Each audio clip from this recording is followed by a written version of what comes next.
Hello student, welcome to my channel innovation WiFi study. I am Roshan. आज अपन शुरू करने जा रहे हैं। जैसे हमारा चैप्टर चल रहा था second number relation and function, तो आज हमने रिलेशन तो कर लिया पिछले क्लास में इंट्रोडक्शन में। आज अपन शुरू करने जा रहे हैं फंक्शन। तो फंक्शन की डेफिनेशन पढ़ेंगे, उससे रिलेटिव कुछ कंडीशन है वो पढ़ेंगे। फिर हम इसी क्लास में पढ़ने वाले हैं डोमेन एंड रेंज कैसे निकालते हैं और वो क्या होता है फंक्शन का। तो चलिएगा, शुरू करने से पहले मैं आपको बता देता हूँ, जैसा कि आपको स्क्रीन पे दिखाई दे रहा है, क्लास 9th है, 10th है, 11th है, 12th है, इन सभी का न्यू सिलेबस जो एनसीईआरटी में लगाया गया है वो अपन क्या कर रहे हैं, हमारे चैनल पे फ्री ऑफ कॉस्ट आपको प्रोवाइड करवा रहे हैं। तो हमारे चैनल को सब्सक्राइब करें, ज़्यादा से ज़्यादा क्लासों को शेयर कर दें अपने सभी दोस्तों के पास में, सभी को बताएं, अपने आस पड़ोस में जितने भी हैं आपके जानकार सभी को बता दें भी फ्री ऑफ कॉस्ट चल रहा है और टोटल कोर्स आपको करवाया जाएगा अच्छे तरीके से। कोई भी डाउट हो तो आप कमेंट बॉक्स में कमेंट कर सकते हैं, आपको उसका सॉल्यूशन दिया जाएगा। तो चलिएगा अपन चलते हैं। ये आपको दिखाई दे रहा होगा रिलेशन एंड फंक्शन। रिलेशन आपने पढ़ लिया है, यानी संबंध आपने अच्छे तरीके से पढ़ लिया है। संबंध के बारे में जो भी डाउट है आप कमेंट कर सकते हैं। आज हम फंक्शन पढ़ने वाले हैं, यानी आज हम पढ़ेंगे फलन। विफलन क्या होता है? एक तरीके से फलन भी एक रिलेशन होता है, लेकिन उसकी कुछ एक लिमिट होती है। अपन हमारे पास में देखो, यहाँ पे डेफिनेशन के तौर पे मैं बताऊं, फिर अपन एग्जाम्पल भी करेंगे, क्लियर हो जाएगा सब कुछ। यहाँ से डेफिनेशन क्या है, यदि ए तथा बी कोई दो अरिक्त समुच्चय हो, भी इसमें रिलेशन हो चाहे फंक्शन हो, दो जो समुच्चय लेते हैं वो कहें अरिक्त ही लेते हैं, यानी उसमें कुछ न कुछ तो एलिमेंट होने चाहिए। ए के प्रत्येक अवयव को किसी नियम अथवा विधि या संगतता के द्वारा बी के किसी विशिष्ट अर्थात अद्वितीय अवयव से सहभागी हो तो इस नियम अथवा विधि या संगतता को क्या कहते हैं? फलन कहते हैं। अब कोई कंडीशन होगी, एक इस तरीके का नियम होगा कि इस तरीके के नियम से ए सेट के जितने भी एलिमेंट हैं उनका रिलेशन, यानी उसका जो रिलेशन है वो क्या है, किसी बी एलिमेंट के बी समुच्चय है, बी समुच्चय के प्रत्येक एलिमेंट से हो। ये कोई जरूरी नहीं प्रत्येक एलिमेंट से हो, लेकिन ए के प्रत्येक एलिमेंट का बी में कोई रिलेशन होना चाहिए। वो अपन एग्जाम्पल के तौर पे पढ़ेंगे। इसको रिप्रेजेंट कैसे करते हैं?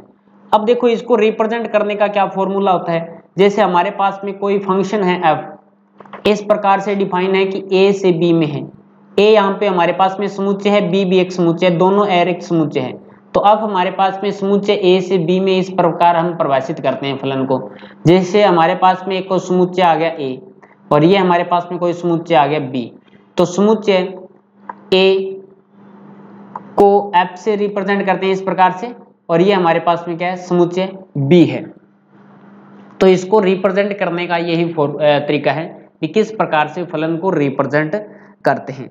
और a और b क्या होनी चाहिए? अरिक्त होनी चाहिए, ठीक है, रिक्त नहीं होनी चाहिए, यानी फाई नहीं होना चाहिए उसमें, अरिक्त यानी उसमें कुछ न कुछ एलिमेंट होने चाहिए। और एक विशेष नियम या विधि के द्वारा जो बंधे होंगे एलिमेंट भी, इसके साथ में जो रिलेशन होगा वो एक विशेष कंडीशन के साथ में होगा। लेकिन हमने देखो संबंध में क्या पढ़ा था, संबंध में हमारे पास में ऐसी कंडीशन थी, देख लीजिएगा, यहाँ से मैं आपको संबंध बता रहा हूँ। जैसे मेरे पास में ए कोई अरिक्त समुच्चय था और बी भी मेरे पास में अरिक्त समुच्चय था, लेकिन यहाँ पे एक दो और तीन एलिमेंट हैं इसमें, ये हमारे पास में ए बी और सी एलिमेंट है। अब ए का रिलेशन ए के साथ में भी था, ए का रिलेशन बी के साथ में भी था, बी इसका रिलेशन इसके साथ में था, इसका रिलेशन इसके साथ में भी था। अब देखो ये कंडीशन यहाँ पे गड़बड़ हो जाती है। ये तो हमारे पास में था संबंध, यानी रिलेशन था इसमें, यानी रिलेशन एक लचीला धागे की तरह होता है। यानी रिलेशन में मैंने आपको लास्ट में क्लास में शायद बताया भी होगा कि रिलेशन एक व्यक्ति का कईयों के साथ में रिलेशन हो सकता है, लेकिन फंक्शन ऐसा नहीं मानता। फंक्शन क्या मानता है, अगर एक व्यक्ति का किसी के साथ में रिलेशन है तो वो किसी एक के साथ में होगा, किसी दो के साथ में नहीं हो सकता। ये तो हमारे पास में था संबंध। संबंध में क्या होता है, किसी समुच्चय ए के प्रत्येक एलिमेंट, देखिएगा 1 2 3, अब देखो इसमें एक एलिमेंट के इसके साथ ए में है और बी में भी रिलेशन है, लेकिन इसमें क्या रहेगा, हमारे पास में फिक्स रहेगा कि इसमें हमारे पास में एक फिक्स रहेगा कि अगर ए का है तो एक का ए के साथ में ही होगा। अब इसके बी और सी के साथ में नहीं हो सकता, अगर होगा तो वो फंक्शन नहीं कहलाएगा, वो रिलेशन ही कहलाएगा। और देखिएगा बी का हमारे पास 2 का बी के साथ में है और 3 का सी के साथ में है। तो ये तो हमारे पास में एक तरीके से फंक्शन होता है और ये हमारे पास में एक रिलेशन होता है। ये होता तो एक रिलेशन है, लेकिन ये एक विशेष नियम या विधि के द्वारा एक बंधा होता है। भी इसने बोल दिया भी आपको 2 के साथ में कोई रिलेशन नहीं बनाना, एक ही व्यक्ति के साथ में आपको रिलेशन बनाना है, तो वो क्या कहलाएगा? फंक्शन कहलाएगा। चलेगा आगे चलते हैं। अब देखिएगा क्या है, आगे भी इस पे एग्जाम्पल करेंगे ना तो क्लियर हो जाएगा आपके। अब देखिएगा प्रतिबिंब एवं पूर्व प्रतिबिंब। प्रतिबिंब क्या होते हैं और पूर्व प्रतिबिंब क्या होते हैं, यानी इमेज एंड प्री इमेज क्या होता है, अच्छे तरीके से पढ़ने वाले हैं। यदि कोई ए फलन है, यदि एक कोई फंक्शन है, फलन है ए से बी में, एक फलन है ए कोमा बी बिलोंग कर रहा है फलन में, तो एफ ऑफ ए यानी फलन लगाने पे ए हमारे पास में बी रिजल्ट आ रहा है, जहां बी को एफ के अंतर्गत ए का प्रतिबिंब कहते हैं। जैसे हमारे पास में कोई 2 सेट ले लेते हैं, आपने एक सेट ले लिया, एक आपने कोई सेट बी ले लिया। ये आपके पास में ए सेट है, ये आपके पास में बी सेट है। तो इसमें मेरे पास में एलिमेंट है 1 2 3, इसमें मेरे पास में एलिमेंट है जैसे पी क्यू आर है। अब इसका रिलेशन इसके साथ में है, इसका रिलेशन इसके साथ में है, इसका रिलेशन इसके साथ में। अब मैं कोई फंक्शन लगाऊं, मेरे को मैं यहां पे बोलूं कि f ऑफ 1 बोलूं, f ऑफ 1 बराबर मेरे पास में रिजल्ट क्या आ रहा है, जैसे मेरे पास में आ गया p। मैं बोलूं f ऑफ 2 बराबर मेरे पास में क्या आ रहा है, ये हो जाएगा q, और फंक्शन लगाने के बाद में और f ऑफ 3 बराबर मेरा क्या आ रहा है, r आ रहा है। तो मेरे पास में ये सेट थे a और b, इसमें एलिमेंट थे 1 2 3, और ये मेरे पास में b कोई सेट था, इसमें एलिमेंट थे p q और r। तो यहां से क्लियर हो गया होगा आपके कि यानी इसको तो अपन क्या बोलते हैं, f में यानी 1 में यानी समुच्चय a में फंक्शन लगाने पे ये हमारे पास में क्या आ गया, प्रतिबिंब आ गया। ये देखो ये इसका प्रतिबिंब है, यानी 1 का प्रतिबिंब p है, 2 का प्रतिबिंब q है, 3 का प्रतिबिंब क्या है, r है। अगर पूर्व प्रतिबिंब की बात करें तो देखो p का रिलेशन किसके साथ में है, तो p का पूर्व प्रतिबिंब 1 होगा, q का पूर्व प्रतिबिंब 2 होगा और 3 का पूर्व प्रतिबिंब क्या होगा, r का पूर्व प्रतिबिंब हमारे पास में क्या होगा, 3 होगा, q का हमारे पास में 2 होगा। ये तो होते हैं प्री इमेज, और इमेज क्या होते हैं, a का रिलेशन यानी a का प्रतिबिंब p, 2 का प्रतिबिंब q और 3 का प्रतिबिंब r, ये होते हैं प्रतिबिंब और पूर्व प्रतिबिंब। चलते हैं नेक्स्ट पे, क्लियर हो गया।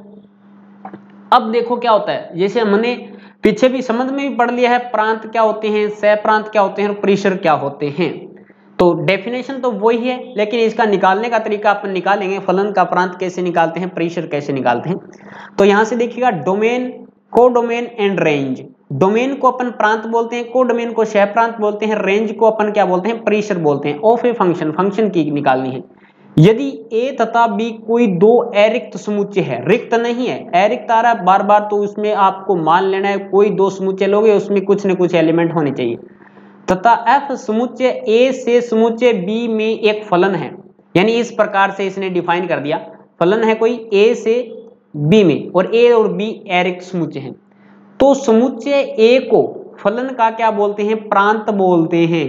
अब मेरे पास में यहां से एलिमेंट हैं a b और c, और ये मेरे पास में कोई b है, मेरे पास में यहां से मैं बनाऊंगा, ये तो मेरे पास में a सेट है और ये मेरे पास में b सेट है। जैसे मैंने लिख दिया 1 2 3 और 4, a का रिलेशन 1 के साथ में, b का रिलेशन 3 के साथ में, c का रिलेशन 4 के साथ में है। ठीक है, इसमें एलिमेंट बच सकते हैं लेकिन a में एलिमेंट नहीं बचेंगे, फलन ये कहता है, यानी a के टोटल एलिमेंट का इसमें रिलेशन होगा, लेकिन इसमें बाकी बच सकते हैं। ठीक है, जैसे 2 बच गया ना यहाँ पे।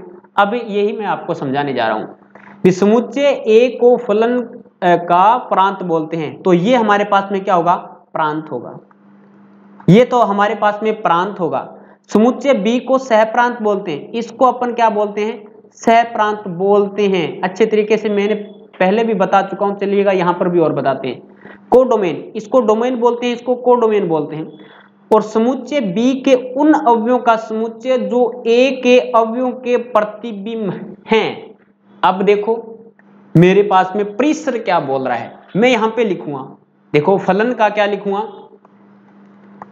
फलन का प्रांत क्या होता है, फलन का प्रांत लिखूंगा, जैसे मैंने लिख दिया ए बी और सी, ये मेरे पास में फलन का प्रांत है, यानी सेट ए प्रांत होगा, हमेशा ही होगा। मैं लिखूंगा फलन का सहप्रांत, सहप्रांत मेरे पास में क्या आएगा, हमेशा ही दूसरा सेट यानी बी सेट हमारे पास में हमेशा ही सहप्रांत होगा, क्या होगा, सहप्रांत होगा। लेकिन परिसर में कुछ एक कंडीशन ये रहती है कि सेट बी के उन एलिमेंटों का समुच्चय, सेट बी के उन एलिमेंटों का समुच्चय जो ए के प्रतिबिंब हैं। अब देखो ए का प्रतिबिंब 1 है, बी का प्रतिबिंब 3 है, सी का प्रतिबिंब 4, अब 2 बच गया, तो परिसर में 2 नहीं आएगा, तो फलन का परिसर, परिसर क्या होगा, ये हमारे पास में होगा 1 3 और 4, ये हमारे पास में परिसर हो जाएगा, यानी इसमें 2 नहीं आएगा, यानी 2 का रिलेशन ए में नहीं है, तो इसलिए अपन 2 को छोड़ेंगे, और बाकी जो बच गए ना, जैसे 1 है 3 है 4 है, इसका रिलेशन ए में होना चाहिए, वही एलिमेंट क्या आते हैं, परिसर में आते हैं। क्लियर हो गया, ए को प्रांत, बी को सहप्रांत, और बी के ऐसे एलिमेंट जिनका हमारे पास में पूरा प्रतिबिंब ए में हो तो वो क्या कहलाते हैं, फंक्शन का रेंज कहलाते हैं, फंक्शन का परिसर कहलाते हैं। अब चलते हैं नेक्स्ट पे। अब हमारे पास में बोलता है भी कोई दो समान फलन कब होते हैं, इक्वल फंक्शन कब कहलाते हैं। यदि फंक्शन हमारे पास में f है, कोई फंक्शन g है, तो फलन f तथा g हो, तो ये दो फलन हो तो वे समान फलन होंगे। कब होंगे, यदि और केवल यदि दोनों का प्रांत बराबर होना चाहिए, दोनों का प्रांत बराबर होना चाहिए, दोनों का सहप्रांत बराबर होना चाहिए, दोनों का सहप्रांत बराबर होना चाहिए, दोनों का प्रांत भी बराबर होगा, दोनों का सहप्रांत भी बराबर होगा। और तीसरी कंडीशन देखो क्या आ रही है हमारे पास में, यानी फंक्शन ऑफ x और फंक्शन ऑफ g का मान भी हमें इक्वल आना चाहिए। फंक्शन ऑफ x का मान हमें क्या बोलता है, फंक्शन का मान देखो कैसे होगा ये, यानी फंक्शन का मान निकालेंगे तो हमारे पास में सहप्रांत में जाएगा मान, यानी ये एक तरीके से परिसर को रिप्रेजेंट कर रहा है ना। जैसे फलन का f का मान, f ऑफ x और g ऑफ x को किस प्रकार से रिप्रेजेंट करते हैं, यानी f का मान बराबर होगा g का मान, तभी ये फलन क्या होंगे, दो इक्वल होंगे। आगे इस पे भी क्वेश्चन आएंगे कि बताएं निम्न में से कौन से फलन समान हैं, कौन से फलन असमान हैं, तो अपन वहां पे चर्चा करने वाले हैं अच्छे तरीके से। तो यहां से आपको एक बार डेफिनेशन देखना है कि ये कंडीशन देखना है, तीनों कंडीशन कि f का प्रांत g का प्रांत बराबर सहप्रांत, सहप्रांत बराबर, और फंक्शन का मान f का मान और फंक्शन g का मान भी आपके पास में बराबर बराबर होने चाहिए। चलेगा, नेक्स्ट हमारे पास में आता है, अब एग्जांपल करते हैं। ये क्या बोल रहा है, निम्नलिखित संबंधों में से कौन सा फलन है, कारण सहित बताइए। कौन सा फलन है, कौन सा फलन नहीं है, आपको कारण भी बताना है। तो मेरे पास में देखो मैं दो सेट बनाता हूं, भी फलन होंगे तो दो सेटों में भी होंगे, बात तो यही है। रिलेशन होगा तो भी दो सेटों में रिलेशन होगा, यानी तुलना करनी है, कंपैरिजन करना है, तो किसी दो व्यक्ति के बीच में तुलना करते हैं, तो यहां पर भी कोई दो व्यक्ति होगी, दो कोई वस्तु होगा, उन्हीं के बीच में अपन कर पाएंगे। तो मेरे पास में मैंने ए सेट मान लिया, ये मैंने बी सेट मान लिया। जो पहले एलिमेंट है वो मेरे पास में क्या आनी चाहिए, पहले में आएगा। जैसे 3 आ गया, 4 आ गया, 5 आ गया, ये मेरे पास में 3 है, 2 है, और ये मेरे पास में 3 है, सॉरी 1 आ गया, हाँ 1 है, 1 है, 2 है, 3। अब देखो ए का रिलेशन किसके साथ में है, 3 के साथ में है, 4 का रिलेशन मेरे पास में 2 के साथ में है, 5 का रिलेशन मेरे पास में 3 के साथ में है, यानी तीनों अलग अलग एलिमेंट है ए में, तीनों का बी में भी अलग अलग एलिमेंट के साथ में रिलेशन है, तो ये क्या कहलाएगा, फलन कहलाएगा। ये हमारे पास में एक तरीके से फलन है। अब ये देखिएगा दूसरा क्या बोल रहा है, दूसरे हमारे पास में देखो इसमें एलिमेंट मान लेते हैं, जैसे ए सेट मान लिया, ये हमने एक सेट मान लिया, ये हमारे पास में कोई दूसरा सेट बी हो गया।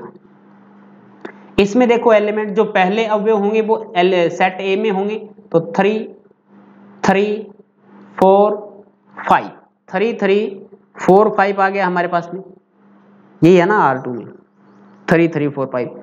और इसको अपन क्या है 2 बार नहीं लिखेंगे, कोई भी एलिमेंट आएगा उसको 2 बार नहीं लिखेंगे, तो एक बार ही लिखना है इसको 3 को, ठीक है। वो फलन नहीं होगा, वो फंक्शन नहीं होगा, तो आपको यहाँ पे क्या है वो सेट भी नहीं होगा एक तरीके से। तो ये हमारे पास में, यानी सेट में क्या होते हैं, एक एलिमेंट को 2 बार नहीं रिपीट किया जाता, तो 3 2 बार रिपीट हो रहे हैं तो एक बार ही लिखना है इसको। अब देखो इसमें क्या रिलेशन है, दूसरे में देखो 3 आ गया, 5 आ गया, 4 आ गया, 5 आ गया, तो 3 आ गया, 5 आ गया और यहाँ पे 4 आएगा, 5 दोबारा नहीं री करना है। अब देखो 3 का रिलेशन 3 के साथ में है, 3 का रिलेशन 3 के साथ में है, 3 का रिलेशन 5 के साथ में है, तो 3 का रिलेशन हमारे पास में 5 के साथ में है, 4 का रिलेशन 4 के साथ में है, 4 का रिलेशन 4 के साथ में है, 5 का रिलेशन 5 के साथ में है। अब मेरे को आप ये बताएं यहां से कि ये क्या फलन है क्या। देखो मैंने यही बताया था अभी, ये रिलेशन हो सकता है, फलन नहीं हो सकता, क्योंकि ए का 3 एलिमेंट है, एक मेरे पास में ए का 3 एलिमेंट है, देखो तीसरा अवयव है जो 3 अवयव है उसका रिलेशन देखो 3 के साथ में भी है, 5 के साथ में भी है, कभी भी 2 व्यक्तियों के साथ में ये रिलेशन नहीं बना सकता। फलन ये बोलता है, फलन ये बोलता है भी अगर आप फलन में कहलाओगे तो तब क्या है, आपको एक ही व्यक्ति के साथ में रिलेशन रखना है, ओनली फॉर, ये मेरी कंडीशन है, ये आपको फॉलो करनी पड़ेगी, तभी आप फलन कहलाओगे। बट आप फलन नहीं कहलाओगे तो ये फलन नहीं कहलाएगा, ये फलन नहीं है, फलन नहीं है, क्योंकि इसने क्या कर दिया, इसकी जो लिमिट थी, उनकी जो सीमा थी उसको उसने क्रॉस कर दिया, यानी इसने रिलेशन 2 व्यक्तियों के साथ में बना लिया अपना, तो ये फलन नहीं है। समझ गए क्या, यानी 3 ने रिलेशन बनाया 3 के साथ में भी और 5 के साथ में चोर छिपे क्या कर लिया, रिलेशन बना लिया, तो ये फलन नहीं होगा। अब चलते हैं नेक्स्ट पे। अब हमारे पास में आता है वास्तविक मान फलन किसे कहते हैं। अब ये आपको एक बार डेफिनेशन देखिएगा, फिर अपन क्या है इस पे चर्चा करेंगे, किस पे, एग्जाम्पल पे चर्चा करेंगे तो आपको बेटर समझ में आएगा। एक बार डेफिनेशन देखिएगा क्या बोल रहा है, real value of function, real valued function, ठीक है। वास्तविक मान फलन क्या है, यदि a एंड b अरिक्त समुच्चय है, रिक्त नहीं होने चाहिए, समुच्चय हो तथा b वास्तविक संख्याओं का उप समुच्चय हो, यानी b क्या होना चाहिए, सबसेट ऑफ r, वास्तविक संख्याओं का उप समुच्चय होना चाहिए हो, तथा a से b में कोई फलन हो, a से b में कोई फलन हो, यानी फलन f है वो a से किस में हो, b में हो, तो इसे हम क्या बोल सकते हैं, वास्तविक मान फलन बोल सकते हैं। इस प्रकार से होने चाहिए, यानी b है वो किस में होना, किसका होना चाहिए, वास्तविक संख्याओं का उपसमुच्चय होना चाहिए, b सबसेट ऑफ r होना चाहिए। r हमारे पास में क्या होता है, वास्तविक संख्याओं का समुच्चय होता है। अब देखो वास्तविक फलन का प्रांत क्या है, ये तो आपको डेफिनेशन वैसे ही रखना है, ठीक है, लेकिन सबसे इंपॉर्टेंट क्या है, इसमें डोमेन है, एक आपके पास में आएगा रेंज, तो डोमेन और रेंज निकालते कैसे हैं वो सबसे बेटर है, सबसे इंपॉर्टेंट है यहाँ पे। तो वास्तविक फलन का प्रांत किसे कहते हैं, वास्तविक फलन का प्रांत, domain of a real function, यदि f कोई फलन है, कोई फंक्शन है a से b में, एक वास्तविक फलन हो जहां a तथा b वास्तविक संख्याओं के उपसमुच्चय हैं, यानी यहां पे क्या होनी चाहिए, a subset of r, a subset of r, यहां पे r आएगा, a सबसेट ऑफ r होगा और b सबसेट ऑफ r होगा, उपसमुच्चय हो, तथा x बिलोंग करेगा a में, x बिलोंग करेगा a में के लिए f ऑफ x का मान वास्तविक संख्या हो, यानी फंक्शन का मान हमारे पास में वास्तविक आना चाहिए। जैसे कोई भी फंक्शन दिया होगा, जैसे आपको पास में कोई फंक्शन दे दिया और ये आपको ये है ना, ये x तो बिलोंग कराना है a में, a से बिलोंग कराना है, a में जितने भी एलिमेंट है वो चकने हैं वहां से और इस x की जगह रखने हैं, और ये रखने के बाद में f ऑफ x का मान है वो बिलोंग किस में करना चाहिए, r में बिलोंग करना चाहिए, यानी एक वास्तविक नंबर आना चाहिए हो, तो f का प्रांत उन वास्तविक संख्याओं का समुच्चय होगा, यानी जो उठाते हैं, जो भी संख्या आएगी यहाँ से हमारे पास में, जो भी रिजल्ट x की जो वैल्यू होगी वो उसका प्रांत कहलाएगा, न कि जो फंक्शन का मान आएगा। फंक्शन का मान आएगा तो वो तो रेंज में चला जाएगा, परेशान में चला जाएगा। जैसे हमारे पास में ये कोई सेट है 1 2 3, तो अपन ने कोई फंक्शन लगा दिया, कोई फंक्शन लगा दिया, जैसे ये हो जाएगा मेरे पास में 1 है, ये 4 है, ये 9 है, आपने फंक्शन लगा दिया कि आपके पास में f of x is equal to था x का स्क्वायर, ये कोई फंक्शन था आपके पास में, तो आपने क्या किया, x का मान 1 रखा, तो ये तो मेरे पास में क्या होंगे, इसके प्रांत होंगे, डोमेन होंगे, और ये मेरे पास में इसका रेंज हो जाएगा। यानी फंक्शन का मान रखने पे हमारे पास में 1 का स्क्वायर 1 ही होता है, 2 का स्क्वायर 4 होता है, 3 का स्क्वायर हमारे पास में 9 होता है। तो ये इसका प्रांत होगा। तो ये जो भी संख्याएं लेंगे वो ए सेट में लेंगे, एक्स हमारे पास में आएगा, ठीक। और ये किस में बिलोंग करना चाहिए, आर में बिलोंग करना चाहिए। तो एफ का प्रांत उन वास्तविक संख्याओं का समुच्चय है जिनके लिए एफ ऑफ एक्स का मान वास्तविक है। अब ये संख्याएं आपको देखना है किस प्रकार से हम उसका प्रांत निकालते हैं। सबसे पहले हमारे पास में एग्जांपल आता है कि उसका प्रांत ज्ञात करो। अब इसका प्रांत ज्ञात करो, तो प्रांत ज्ञात करने के लिए सबसे पहली कंडीशन ये रहती है कि हमें इसने दे दिया f of x is equal to x upon में एक्स माइनस में 1। तो वास्तविक मान हमारे पास में क्या होते हैं, माइनस अनंत से लेके प्लस अनंत तक होते हैं। इसमें बिलोंग करना चाहिए फंक्शन का मान x के किन मानों के लिए। अगर मेरे पास में देखो नीचे 0 हो जाता है किसी की वैल्यू, देखो मैं यहाँ पे 5/0 लिखूं तो ये क्या होता है, अपरिभाषित होता है, परिभाषित नहीं होगा, नीचे 0 नहीं आना चाहिए। तो नीचे 0 किस कंडीशन में नहीं आएगा, यहाँ पे अपन लिखें कि यहाँ पे क्या है x माइनस 1, x माइनस में 1 नॉट इक्वल 0 होना चाहिए। यानी नीचे का मान 0 नहीं आना चाहिए, नॉट इक्वल टू क्या होना चाहिए, 0 होना चाहिए। तो नॉट इक्वल 0 होगा, यानी इधर लेके जाएंगे तो x का मान प्लस का 1 नहीं आना चाहिए। कभी भी 1 का मान क्या है, सॉरी इसका मान फलन का मान, x का मान। तो यहां से अपन कैसे निकाल पाएंगे, यहां से निकाल पाएंगे x इधर लेके जाएंगे प्लस, x का मान 1 नहीं होना चाहिए, 1 नहीं होगा और कुछ भी हो सकता है, x का मान 1 नहीं होना चाहिए, नॉट इक्वल 0। तो x का मान 1 नहीं होना चाहिए। तो हम लिखेंगे फलन का प्रांत, और ऑल रियल नंबर हो सकते हैं। फलन का प्रांत क्या होगा, ऑल रियल नंबर होगा, ऑल रियल नंबर होगा, बट कंडीशन ये कि इसमें 1 नहीं होना चाहिए। -1 कर दिया तो इसका मीन्स ये हो गया इसमें से 1 हमने घटा दिया, यानी 1 हमने इसमें से निकाल दिया है। तो ये क्या कहलाएगा, f का प्रांत कहलाएगा। दूसरा देखो क्या है, दूसरे में हमारे पास में f ऑफ x बराबर दे रखा है कि x अपॉन में x का स्क्वायर माइनस में 3x प्लस में 2 का प्रांत ज्ञात करो। अब प्रांत ज्ञात करने के लिए नीचे वाली वैल्यू 0 नहीं होनी चाहिए, नीचे वाली वैल्यू 0 नहीं होनी चाहिए। तो हमने यहाँ पे लिख दिया x का स्क्वायर माइनस में 3x प्लस में 2 नॉट इक्वल 0 होना चाहिए। तो ये तो हमारे पास में एक द्विघात समीकरण है, इसके तो फैक्टर कर सकते हैं ना, तो फैक्टर कर दीजिएगा। यानी x का स्क्वायर माइनस में 2x माइनस में x प्लस में 2 नॉट इक्वल 0। तो यहां से आपने कॉमन ले लिया, x कॉमन ले लिया, तो x माइनस में 2 माइनस सॉरी क्या आएगा, प्लस के 2 है ना, माइनस का 1 कॉमन ले लिया तो x माइनस में 2 नॉट इक्वल 0। तो हमारे पास में आएगा x माइनस में 2 और x माइनस में 1, x माइनस में 2 और x माइनस में 1 नॉट इक्वल 0। तो हमारे पास में ये नंबर नहीं आनी चाहिए, यानी x नॉट इक्वल होना चाहिए 1 के और 2 के। यानी x बराबर न तो हमारे पास में 1 आना चाहिए न 2 आना चाहिए, और ऑल रियल नंबर आ सकता है। तो अपन लिखेंगे फलन का या f का प्रांत, प्रांत क्या होगा, ऑल रियल नंबर होगा, बट ये कंडीशन होगी कि 1 और 2 इसमें से नहीं आएंगे। क्या होगा, 1 और 2 इसमें से अपन क्या कर देंगे, घटा देंगे। तो ये इसका क्या हो जाएगा, प्रांत हो जाएगा। अब देखो 2/रूट में x माइनस में 7 का प्रांत ज्ञात करो। देखो अगर नीचे 0 हो जाएगा तो गड़बड़ हो जाएगी, अपरिभाषित हो जाएगा। अगर नीचे माइनस में हो जाएगा, रूट के अंदर है माइनस में आएगा, आयटा आ जाएगा, तो फिर परिभाषित नहीं होगा। तो हमारे पास में न तो नेगेटिव आना चाहिए न 0 आना चाहिए। ऐसी क्या कंडीशन करें भी, ये कंडीशन करें कि x माइनस में 7 इज ग्रेटर देन इक्वल 0 तो होना ही चाहिए, इज ग्रेटर देन होना चाहिए। इज ग्रेटर देन हमारे पास में क्या होना चाहिए, 7 होना चाहिए, ओ सॉरी इज ग्रेटर देन 0 होना चाहिए, इक्वल नहीं होना चाहिए। ठीक, इक्वल की कंडीशन नहीं है हमारे पास में, नीचे दे रखा है ना, तो ये हमारे पास में इज ग्रेटर देन 0 होना चाहिए, यानी इस ग्रेटर देन 0 होना चाहिए। इसको इधर लेके जाएंगे तो x का मान हमारे पास में 7 से बड़ा होना चाहिए।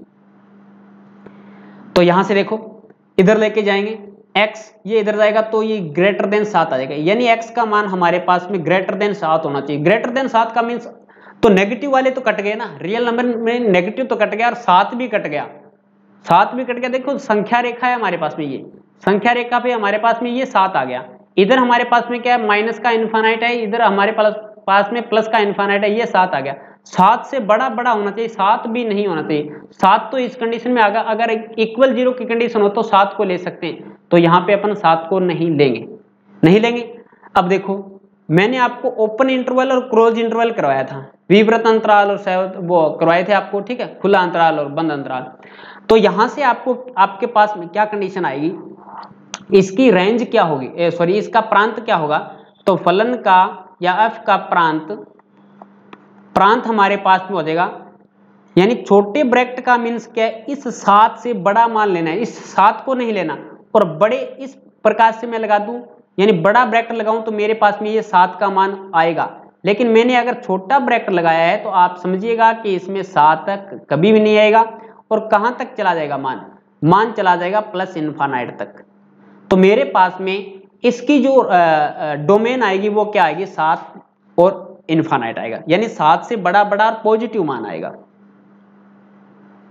इनफाइनाइट के कभी ऐसा मत लगा देना। इनफाइनाइट क्या होते हैं, इनफाइनाइट हमेशा ही खुले अंतराल में ही लिखे जाएंगे, बंद अंतराल में इनफाइनाइट कभी नहीं लिखा जाएगा। इसकी यानी कोई फिक्स वैल्यू नहीं है, इनफाइनाइट अनंत तक मान जाएगा, कोई मान हमारे पास में है ही नहीं इसका।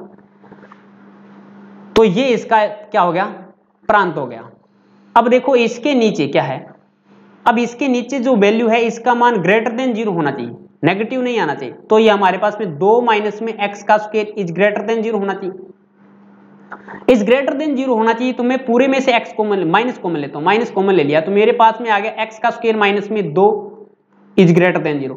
अब मैं इसको माइनस से मल्टीप्लाई कर देता हूं तो मेरे पास में ये साइन है ना, is greater than less than वाले साइन माइनस से मल्टीप्लाई करने पर चेंज हो जाते हैं, अगर ग्रेटर देन है तो लेस देन हो जाएंगे। तो मैं इसको माइनस से मल्टीप्लाई कर देता हूं तो x का स्क्वायर माइनस में 2 is less than 0, 2 is less than 0। अब आप देखोगे कि सर जी इसका प्रांत क्या होगा, हाँ इसका प्रांत देखे लेके आएंगे। तो यहां से मैं इसको लिखूं, यानी a का स्क्वायर माइनस में b का स्क्वायर लिख सकता हूं ना क्या, इसको मैं इस प्रकार से लिख सकता हूं x माइनस में √2 और इसको लिख सकता हूं x प्लस में √2 लेस देन 0, लेस देन 0 लिख सकता हूं, क्या बताएं। अब देखिएगा स्टूडेंट हमारे पास में ये मान आ गया, यहां तक क्लियर हो गया क्या। अब अपन क्या करते हैं, यहां से x का मान निकालेंगे और यहां से x का मान निकालेंगे। एक देखो आप, अगर आपके पास में x माइनस में √2 बराबर 0 हो तो आपके पास में x का मान कितना आता है, ये इधर चला जाएगा तो आपके पास में √2 आएगा। अगर आप रखते हैं x प्लस में √2 को इक्वल 0 रखते हैं तो यहां से x का मान क्या आएगा, इसको इधर लेके जाएंगे तो √2 आ गया। क्लियर हो गया क्या, यानी आपके पास में x का मान एक तो माइनस का √2 आएगा, एक प्लस का √2 आएगा। तो ये तो आपको देखिएगा इस प्रकार से प्रोसेस तो करके नहीं दिखाना है, लेकिन आपको करना है यहां से, ठीक है। क्वेश्चन में दिखाने की कोई जरूरत नहीं है इसमें। तो आप एक संख्या रेखा बनाओगे, संख्या रेखा आप जानते हैं माइनस इनफाइनाइट से प्लस इनफाइनाइट, माइनस इनफाइनाइट से आपके पास में प्लस इनफाइनाइट, और यहाँ पे इधर आएगा छोटा मान, हमेशा ही माइनस का है तो माइनस का ले लिया, और यहाँ पे इस साइड में आएगा बड़ा मान। तो यहाँ पे देखो प्लस का रूट में 2 है, ये माइनस का रूट के 2 है। अब हमें यहाँ पे मान चाहिए लेस देन। अगर आप इससे बड़ा मान रखते हैं, अगर आप इससे बड़ा मान रखते हैं तो √2 से मैं बड़ा मान रख रहा हूं, यानी मेरे पास में 2 नंबर हैं, मैंने संख्या रेखा 2 रख दिया, इस पे संख्या रेखा से 2 उठाया और इसमें रख दिया। 2 का स्क्वायर मेरे पास में क्या आ गया, 4 माइनस में 2, तो मेरे पास में आ गया 4 माइनस में 2 लेस देन 0। तो कंडीशन सेटिस्फाई नहीं हो रही, क्या मेरे पास में 4 में से 2 जाएंगे तो 2 बचेंगे, 2 लेस देन 0 होगा नहीं कभी भी। तो ये तो यहाँ पे तो हमें मान आएगा नहीं, यहाँ पे तो हमारे पास में क्या आएगा, पॉजिटिव मान आएगा, हमेशा ही इसमें हमारे पास में पॉजिटिव मान आएगा। तो ये नहीं लेना है, और ये भी हमारे पास में पॉजिटिव मान आएगा। तो इसमें क्या आएगा, ओनली फॉर नेगेटिव मान आएगा। तो आपकी यहाँ से रेंज क्या हो जाएगी, आप संख्या रेखा पे कोई भी मान उठा के देख सकते हैं।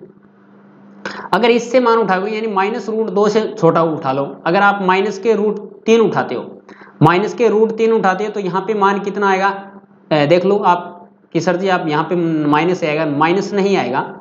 मैंने उठाया माइनस के √3, इसका कर दिया होल स्क्वायर, यहाँ पे कर दिया 2 लेस देन 0।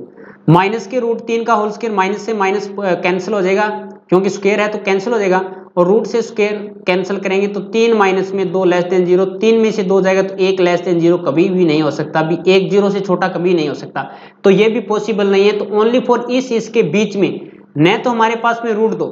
अब देखो आप बोलोगे सर जी रूट 2 उठा लो, रूट 2 भी नहीं होगा, ये भी अपन प्रूव कर देंगे। अगर आपने रूट 2 उठा लिया, ये मान उठा लिया कि रूट 2 का होल स्क्वायर हमारे पास में क्या होगा 2 होगा, माइनस में तो 2 माइनस में 2 0, तो 0 लेस देन 0 ये तो हो ही नहीं सकता, यानी 0 बराबर 0 हो सकता है, तो ये भी नहीं होगा और ये भी नहीं होगा, यानी इसके बीच बीच में मान होगा। तो अपन लिखेंगे f का प्रांत, f का प्रांत हमारे पास में आएगा माइनस के रूट 2 से बड़ा और प्लस के रूट 2 से छोटा, ये इसका प्रांत होगा। क्लियर हो गया क्या यहां तक? तो प्रांत तो आप निकाल दोगे अच्छे तरीके से, और भी डाउट है तो कमेंट कर सकते हैं। आगे की जो एक्सरसाइज है उसमें भी हम प्रांत और परिसर निकालना सीखेंगे, तो अभी हम छोड़ नहीं रहे हैं, भी आपने प्रांत क्लियर कर दिया। चलेगा नेक्स्ट पे चलें। अब हमारे पास में आता है परिसर, भी वास्तविक फलन का परिसर कैसे निकालते हैं, range of a real function. अब देखो किसी फलन f का परिसर f के मानों का समुच्चय होता है तथा यह फलन f के सहप्रांत का उपसमुच्चय होता है। अरे यही होता है ना परिसर, यानी a सेट है, ये मेरे पास में b सेट है, 1 2 3, यहाँ पे मेरे पास में आ गया 1 8 और 27, ये हमारे पास में देखो रिलेशन है एक तरीके से।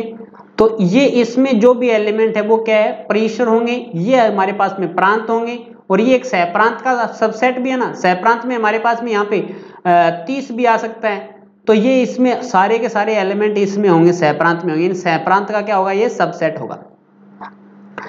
अब निकालते कैसे हैं वो देखिएगा यहां से, ये तो आपके पास में डेफिनेशन हो गई। अब आप निकालेंगे, सबसे पहले अपन क्या करेंगे, कभी भी आपको परिसर निकालने को बोले तो जो भी फलन दिया गया है उसको अपन क्या मानेंगे y के बराबर मानेंगे। तो y के बराबर मान लिया तो x माइनस में 7 अपॉन में यहाँ पे 8 माइनस में x।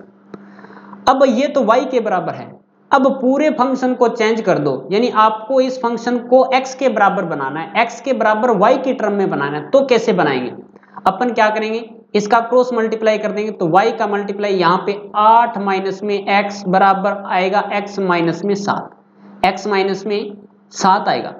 तो यहां से इसका मल्टीप्लाई करेंगे तो 8y माइनस में xy, ये इधर आएगा तो माइनस का x, ये प्लस के 7 इज इक्वल टू 0। तो हमें तो इसको x के बराबर बनाना है, तो क्या करेंगे, इसको उठाएंगे, इस y को और इसको उठाएंगे तो हमारे पास में ये इधर चला जाएगा, तो यानी x y प्लस में x इज इक्वल टू ये बनेगा y 8y, या पहले लिख दो 8y प्लस में 7 बचेगा। यहां से हमने x कॉमन ले लिया तो y प्लस में 1 बराबर हमारे पास में बनेगा 8y प्लस में 7, इतना प्रोसेस आ गया। अब आप x बराबर लिखते हैं तो 8y प्लस में 7 बटे y प्लस में 1, ये आपके पास में आ गया। अब x बराबर 8y प्लस में 7 अपॉन में y प्लस में 1। अब यहाँ पे अगर ये भी वास्तविक संख्याओं का समुच्चय होना चाहिए, ये भी वास्तविक मान, यानी x का मान एक वास्तविक मान आना चाहिए। वास्तविक मान क्या होते हैं, माइनस में हो सकते हैं, 0 भी हो सकता है और प्लस में भी हो सकते हैं। तो लेकिन अगर नीचे 0 आ जाएगा तो क्या होगा, ये अपरिभाषित होगा। तो हमारे पास में ये कंडीशन होनी चाहिए कि y प्लस में 1 नॉट इक्वल 0 होना चाहिए। तो नॉट इक्वल 0 तो y का मान यहां से क्या होना चाहिए, नॉट इक्वल 1 होना चाहिए और ऑल रियल नंबर आ जाएगा। तो अपन लिखेंगे कि f का परिसर क्या हो जाएगा, f का परिसर हमारे पास में हो जाएगा ऑल रियल नंबर, बट उसमें क्या नहीं होना चाहिए, 1 नहीं होना चाहिए। अगर 1 आ गया, सॉरी माइनस के 1 यहां पे जाएगा तो इधर जाएगा तो माइनस के 1 बनेगा ना, तो इसमें हमारे पास में आएगा माइनस के 1, यानी इसके अंदर माइनस के 1 नहीं होना चाहिए। प्लस के 1 जो भी है, माइनस में और कुछ भी वैल्यू हो सकते हैं, इनफाइनाइट तक हो सकती है, प्लस में भी इनफाइनाइट तक जा सकता है मान, लेकिन इसमें ये प्रोसेस रहेगी कि ऑल रियल नंबर में माइनस का 1 नहीं होना चाहिए। माइनस के 1 को छोड़कर बाकी सभी क्या हैं, f का परिसर होगा। तो आपको प्रेशर निकालना आ गया। क्या करते हैं, सबसे पहले इसको y के बराबर रखेंगे, y के बराबर रखेंगे। अब पूरी टर्म को अपन y को जो x के बराबर था अपन इसको y के बराबर रखते हैं। चलिएगा नेक्स्ट पे चलते हैं। अब हमारे पास में ये है f of x is equal to root में 8 माइनस में x माइनस में 8 का प्रेशर ज्ञात करो। तो क्या करते हैं, सबसे पहले इसका प्रेशर ज्ञात करने के लिए अपन ये करते हैं कि y बराबर रखते हैं रूट में x माइनस में 8। अब अपन ने क्या कर दिया, इसका स्क्वायर कर दिया। स्क्वायर करेंगे तो y का square is equal to x minus में 8 बनेगा। तो अब इस माइनस का 8 को इधर लेके जाओगे तो हमारे पास में बनेगा x बराबर 8 प्लस में y का स्क्वायर। हमारे पास में ये मान बनेगा। अब आप y का मान कुछ भी रख सकते हैं, यहां से y का मान आपकी मर्जी है, कुछ भी रख सकते हैं, लेकिन एक कंडीशन तो आपके पास में होगी कि यहां से y का मान देखो, यहां से भी y का मान स्टार्टिंग में आपके पास में क्या था, y is equal to root में x माइनस में 8। दोनों तीनों बात में यहां पे ध्यान रखना है कि y का मान क्या होना चाहिए, यहां से यानी इसका मान क्या होना चाहिए, रेंज निकालने के लिए जो भी है डोमेन निकालने के लिए आपके पास में इसका मान क्या होना चाहिए, ग्रेटर देन होना चाहिए। तो x माइनस में 8 इज ग्रेटर देन इक्वल 0 होना चाहिए, इज ग्रेटर देन इक्वल 0 होना चाहिए। क्लियर हो गया। और यहां से आपके पास में क्या आ रहा है, ये सारा का सारा मान यानी y में कुछ भी रख सकते हैं अपन, माइनस रख सकते हैं, प्लस भी रख सकते हैं, तो हमारे पास में ऑल रियल वैल्यू रख सकते हैं। यहां से जो y है वो बिलोंग कर रहा है ऑल रियल नंबर में, लेकिन यहां से हमारे पास में क्या कंडीशन आ रही है कि y बराबर x माइनस में 8 और यहां से हमारे पास में x का मान क्या आ रहा है, x प्लस में 8। यानी यहां से अगर अपन इसका प्रांत प्राप्त करें यानी इसका डोमेन प्राप्त करें तो क्या आ रहा है, इज ग्रेटर देन इक्वल 0 आ रहा है। यानी इसका मान इससे ग्रेटर देन होना चाहिए, 0 हो सकता है, नेगेटिव आएगा ना, तो नेगेटिव में ये मान देखो आइटा के अंदर चला जाएगा, रूट के अंदर नेगेटिव कभी नहीं आ सकता, तो नहीं आ सकता। तो इसमें दोनों में कॉमन कौन सी आ रही है, एक तो बोल रहा है कि ग्रेटर देन इक्वल 0 आना चाहिए, ये हमारे पास में संख्या रेखा है, ये हमारे पास में संख्या रेखा है। पहली कंडीशन तो हमारे पास में बोल रही है ये मेरे पास में 0 है, ये मेरे पास में इनफाइनाइट है और ये मेरे पास में प्लस का इनफाइनाइट है। एक तो बोल रहा है भी 0 आना चाहिए और इससे बड़ी बड़ी आनी चाहिए, दूसरी कंडीशन बोल रहा है भी आल होनी चाहिए, ये सारा का सारा मान आ सकता है किसमें, इसमें भी माइनस भी आ सकता है और प्लस भी आ सकता है। तो इसमें कॉमन कौन सी हो गई, कॉमन है मेरे पास में ये होगी ना, कॉमन मेरे पास में ये होगी भी, इसमें अपन इसका लिखें यानी f का प्रेशर, फलन का प्रेशर लिखें तो मेरे पास में जो रियल नंबर है वो पॉजिटिव में आएगा, रियल नंबर पॉजिटिव में ही आएगा ना, पॉजिटिव आएगा। 0 भी साथ में ले सकते हैं या अपन इसको इस प्रकार से बोल सकते हैं 0 और इनफाइनाइट, यहाँ पे इनफाइनाइट है, छोटे ब्रैकेट में लगाना है, तो 0 इनफाइनाइट ये या तो या बोल सकते हैं या ये बोल सकते हैं इसमें, यानी दोनों में कॉमन कंडीशन देखनी है। आपको क्या करना है, सबसे पहले इसको y के बराबर रखना है और इसको x की टर्म में लेके आना है। तो अपन ने इसको क्या कर दिया, x की टर्म में लेके आ गए और यहां से देखो स्टार्टिंग से क्या कंडीशन है कि इसका मान 0 से बड़ा और बराबर होना चाहिए। चलेगा, ठीक है, ये क्वेश्चन क्लियर हो गया। अब देखिएगा तीसरा एग्जांपल भी अपन कर लेते हैं, फिर भी कोई डाउट रहता है तो मेरे को कमेंट बॉक्स में बता देना, और काफी सारे एग्जांपल मैं आपको आगे क्वेश्चन में करवाने वाला हूं, यानी ये तो चलेगा, क्लियर नहीं होगा तब तक अपन छोड़ेंगे तो नहीं, ये तो हमारा वादा ही है। अब देखो हमें इसको y के बराबर रख दिया, y बराबर 2/रूट में 3 माइनस में x। इसकी कंडीशन क्या होती है, सबसे पहले इसकी कंडीशन देखते हैं कि इसका मान क्या है, 3 माइनस में x इज ग्रेटर देन 0 होना चाहिए, नेगेटिव 0 भी नहीं होना चाहिए इसमें। देख लो आप इसमें क्या बोलोगे, इसमें 0 भी नहीं होना चाहिए। अगर इसमें 0 हो गया तो देखो नीचे 0 आएगा तो ये अपरिभाषित हो जाएगा, अपरिभाषित हो जाएगा, नीचे 0 आएगा तो नीचे 0 नहीं आना चाहिए, नहीं ग्रेटर देन 0 आना चाहिए, ये कंडीशन होगी। तो अपन क्या करते हैं, इसका स्क्वायर कर लेते हैं, यानी इसको x की टर्म में बना लेते हैं। तो हमारे पास में y का स्क्वायर इज इक्वल टू ये हमारे पास में 4 और ये हमारे पास में 3 माइनस में x।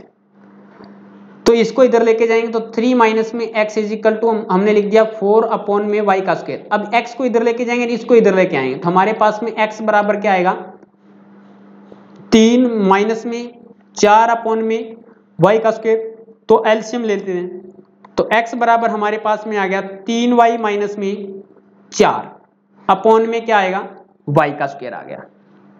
यहां तक क्लियर हो गया क्या?